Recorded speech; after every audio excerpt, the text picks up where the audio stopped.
Hello. So in this video, we are going to be talking about another type of loop, the while loop. So as we've learned in the last couple of videos, we know how to print a sequence number up to 100 million or even bigger numbers, right? But what about we print the sequence number up to infinity? Basically meaning we keep going. Well, with the for loop, it's actually kind of hard because for loop is good, as we've seen, that if we have a sequence of number, like we know how many things there are, then for loop is good at just doing that many things that many times, right? So we know how many times to repeat. For loop is good for that. However, if we don't know how many times to repeat, and for loop is not very good for that kind of situation. Or there might be situations that we want to repeat forever, and for loop is is not very good with that. And believe me, repeating things forever happens a lot more than you might think. So we really need a different kind of loop, one that would end when a certain condition is true. So that is the reason for while loop. So a while loop, very simple one, looks something like this. You start with the keyword while, and then it's followed by a condition, just like the if condition. Right? This condition must be an expression that is evaluated to either true or false. And then under the while loop condition, there's an indented block of code that is the body of the loop, and it is executed once if the condition is true or evaluated to true. And then once it does whatever is in the body once, it will go back to the condition and see, is that still true? If that is still true, then it will execute the body another time and then go back to the condition and just keep looping until the condition becomes false. And then that's when the while loop terminates. So looking at this loop, what do you think you'll do, and how many times is it going to print hello world? I'm sure you get it. In this loop, it will keep on printing that forever because the condition is always true, it's never false, right? So okay, here's a flow chart if you kind of want another way to see how a while loop works. So when the while loop, at the beginning of the while loop, when it starts, it checks, is the condition true? Well, if it's true, then it executes the body of the loop once. And then after execution of the body of the loop, then it goes back to check, is the condition still true? If yes, it'll execute the statements inside the body of the loop again, and it keeps looping and looping until the condition is no longer true, at which point it will bypass whatever's in the body of the loop and then go to the next line after the while loop. Okay, so going back to our original question then, that how do we print to infinity? Well, here is a way to do it. I have to comment this out. Right, we start at 0. I want you to get distracted. We start with 0, and then we enter into a infinite loop again because the condition is always true. We'll print out the I first. So the first I we print out is going to be 0. we increment I by 1 in preparation for the next iteration. We go around, we come back to the condition, still true, we print out I. The second time it's going to be 1. We increment I again. This time it's 2. We print out 2, 3, 4, and so on to infinity. So we'll run this, and I'm going to try to stop it fairly quick. Okay, it's already gone 120,000. Oh, I still have the beginning of the loop. So we start at 0, right? It's important.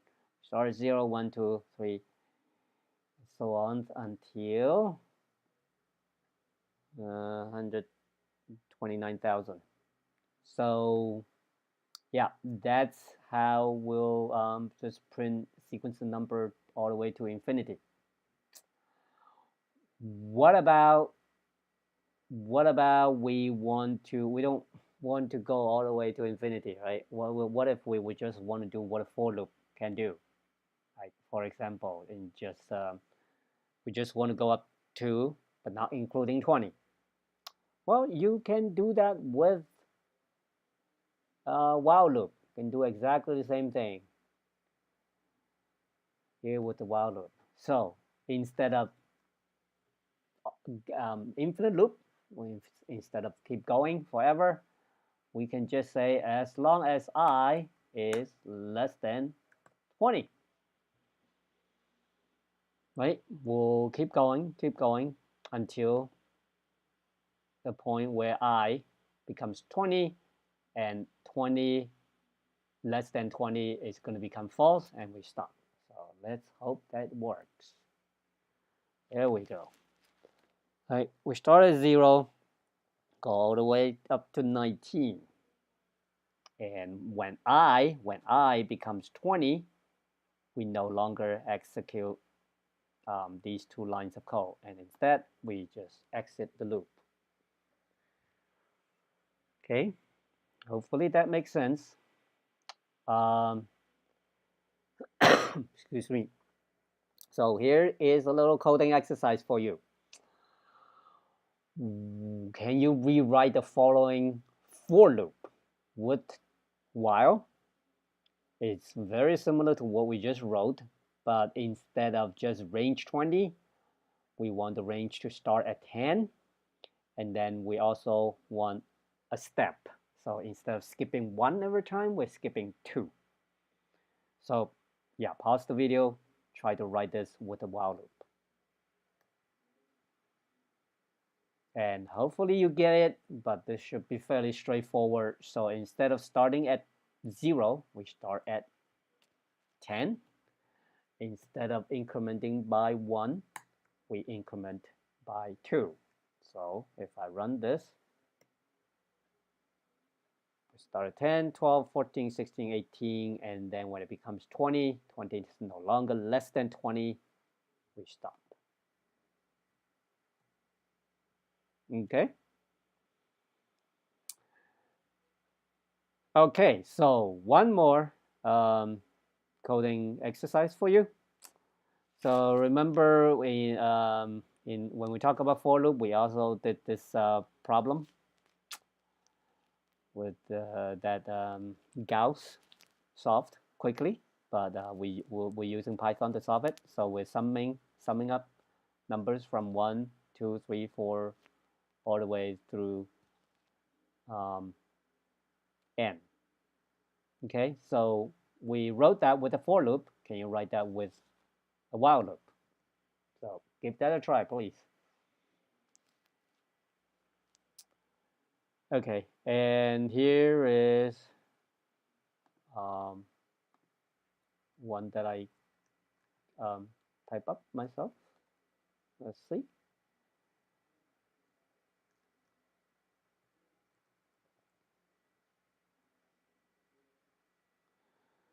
So it should be, it's very similar to what we just wrote. So because the first number we want to add up is 1. We can start at 0, doesn't matter, but we start at 1, right? And remember, we have a variable that accumulates all the number. We call that sum.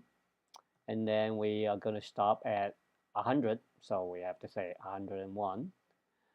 So as long as I, which is we are going to increment, is less than n, we accumulate the I into sum, and then we increment I by 1. And then assuming that works, we got the same answer as we did before. Okay. Excuse me.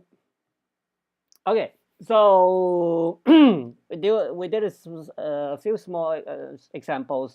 Let's now actually write a little game. And what this game is we have a secret number, okay? And we ask the user to try to guess it.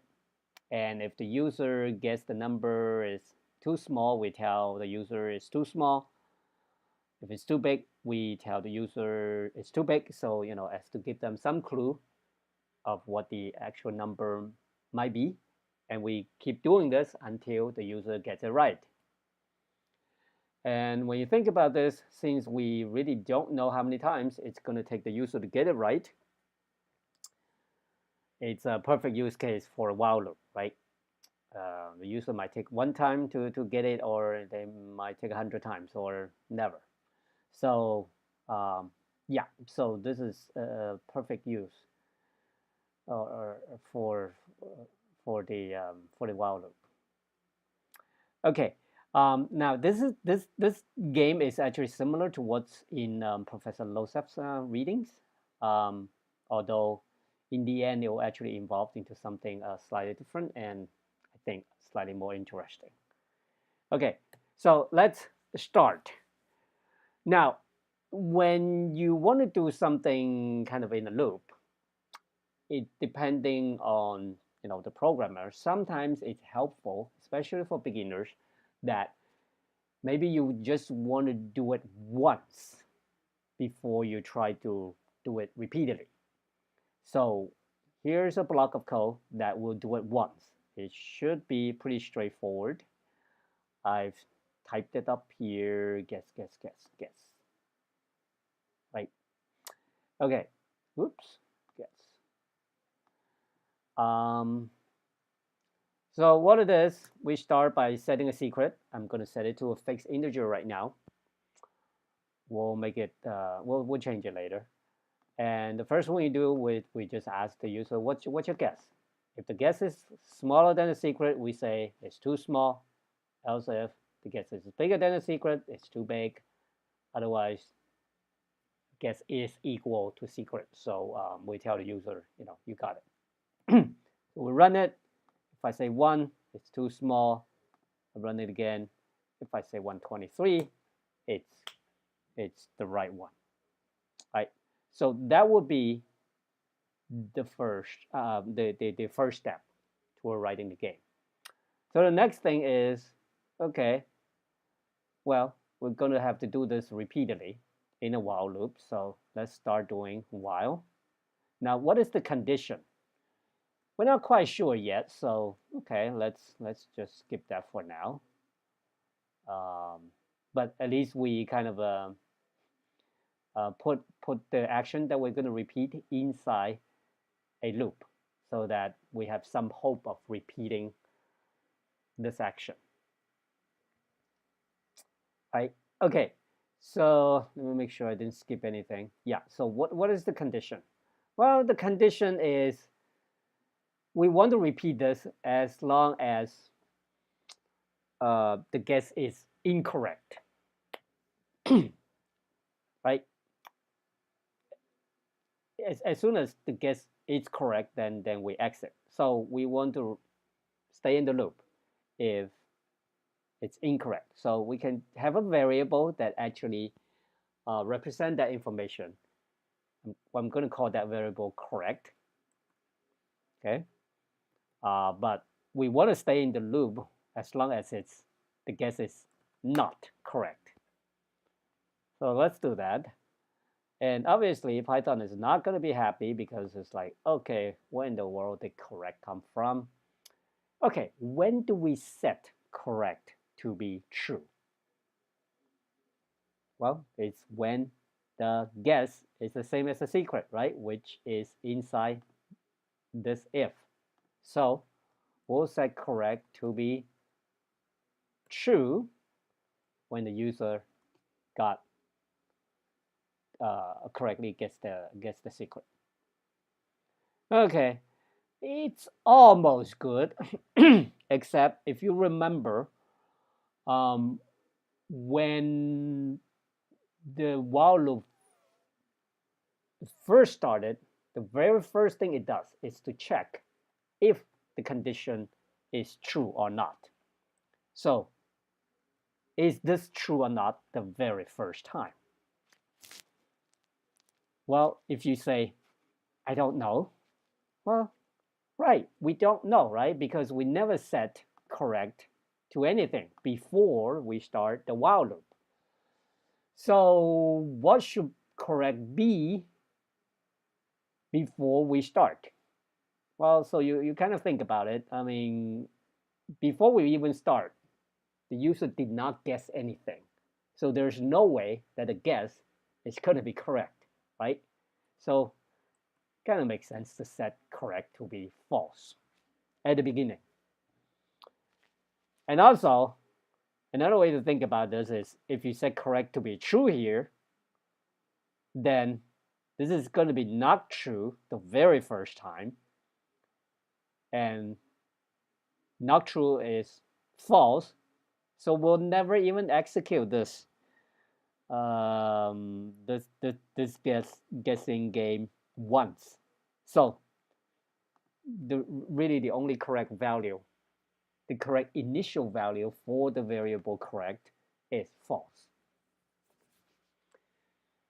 Okay, and I believe that's all that the slides are trying to say. Let me make sure I didn't forget anything. I think I did not forget anything. So let's run it to see if it works. All right. So what's my guess? I'm going to say 1, too small. I'm going to say 10, too small. I'm going to say 100, too small. 1,000, too small. Okay, I'm going to say 123. And hopefully it's set. Well, I've got it. Okay. So now that we know this loop, this game is working, well, it's really no fun that the secret is always 123.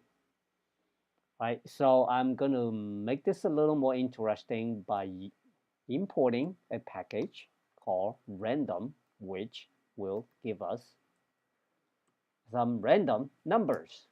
So that's random range, just like your range, but give you a random number in the range. I'm going to say, it should give me a random number between 0 and 100, exclusive again. So there, I'm going to run this again. Okay, what's my guess? 50, too big. 30, too small. 40, still too small. Okay, come on. 45. Okay, 48. Okay, 46. Come on. Okay, so it's 46.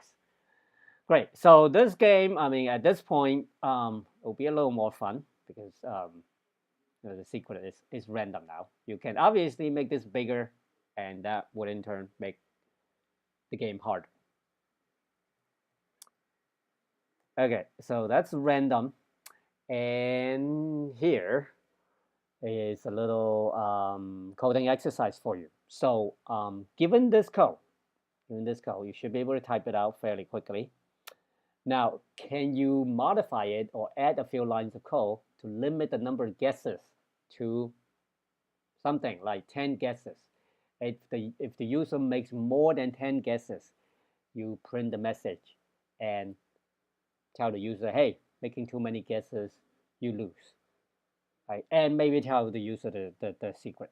So that's that. Try give that a shot. See if you can write that. And then I have a bonus question for you. It's a bonus, so optional. But